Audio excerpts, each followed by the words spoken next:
Welcome back to the Joy of Vinyl. I'm Rick Coste. It's an exciting time for record collecting, and not a day goes by that I don't have a discussion with somebody about record collecting or I see a reference to it somewhere.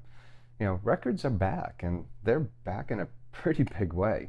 And one of the most unique things I've seen recently was using vinyl records to capture the well wishes of guests at a wedding. Kind of cool. Not audibly, of course, but using silver Sharpies. The happy couple are in their early 20s. So, yes, it's exciting to see people of all ages embracing vinyl records. But not everyone gets it. I mentioned to someone just the other day that I collect records, and her immediate response was, "Wow, do you actually play them?" I should have said, no, I don't. I just like to look at them and use them to eat off of. So there's no shortage of crazy things that people will say to record collectors. I'm sure I've heard them all, so I thought it might be fun to share some of them. Before I get started, if you're watching and are one of the people who have said these things to me, I have omitted all names to protect the guilty. So let's get started. Do you also collect 8-tracks and cassettes? No, I don't. I also don't watch my movies silent and on 8mm films. Funny aside though, when I was a kid I did collect 8mm films. They were like 3 minutes long, and I'd watch them using my dad's old movie projector. And I pointed it at the wall or a sheet when I was really ambitious. I had an entire box of those things. But back to the question about 8-tracks and cassettes. I don't, nor have I ever collected them. I did own a handful of 8-tracks and cassettes back when I was a teenager, but I rarely ever played them. They were annoying. My dad's stereo played 8-tracks, and if you wanted to play a cassette on it, you had to put it into an 8-track shaped adapter. Man, times have changed. I suppose their question about if I collect them isn't crazy given the nostalgic value attached to vinyl records, of course, but the answer assumes I'm only into them because of the nostalgia. I also wash my clothes in a wash tub using rollers. Another thing I've heard is, isn't vinyl just for hipsters and old people? Well, I am old. That one was for you, Chris. If it was, I don't think Taylor Swift would be making the impact she's making when it comes to vinyl records. Now, I'm making a broad sweep here, but a majority of her fans are young. She sold over 1 million records in 2022, and 1 out of every 25 records sold was a Taylor Swift record.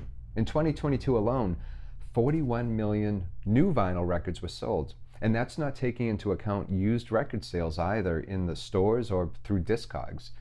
Now, I don't think those are all hipsters and old people at Taylor Swift concerts and buying her records. Oh, so here's a good one. You know you can get all those songs on your phone, right? Well, yes. Yes, I do. I have a phone. And contrary to some opinions, I'm not living under a rock. I do know I can get all of the music I would ever want to hear on my phone. Oh, by the way, instead of jogging for exercise, did you know that you could just get a treadmill? Sorry, I couldn't help that. I used to use a treadmill.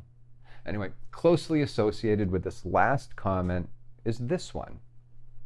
What if you want to listen to it in your car or while at the gym?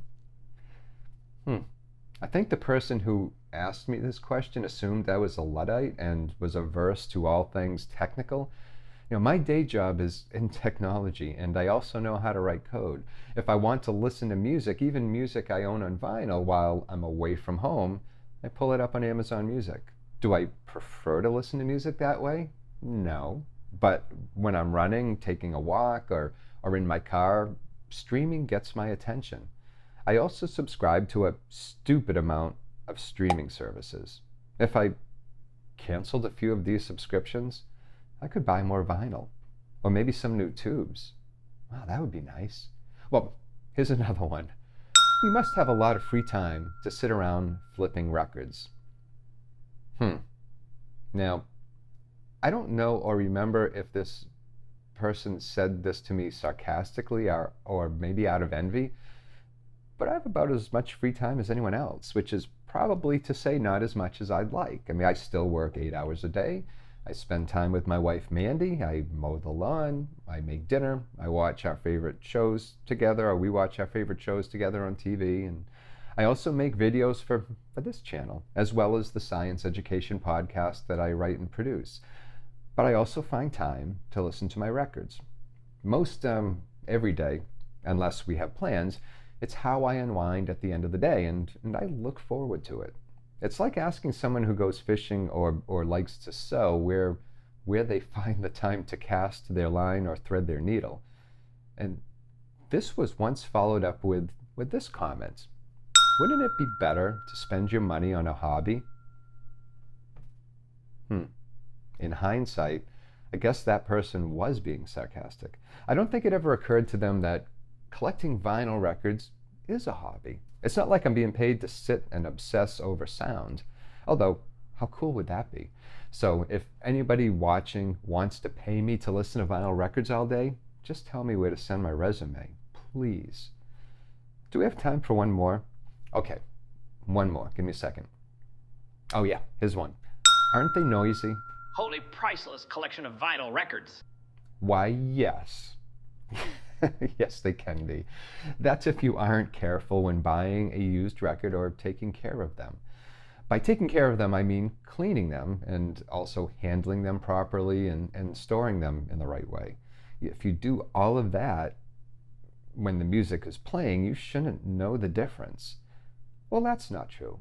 A good, clean, well taken care of vinyl record will sound better to me than streaming music any day. And the operative word in that sentence, or operative piece of that sentence, is better to me. I'm not making any judgments on how somebody else prefers to listen to their music. So that was fun. I'll have to keep a running list and make a part 2 to this video someday. I'm sure that I'll hear more crazy things. So what about you? What are some of the things folks have said to you about your love and collecting of vinyl records? I'd love to hear from you. You can comment here and also get in touch with me at joyofvinyl.com.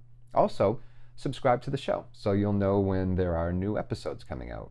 And as always, thank you for putting up with me, and thank you for watching.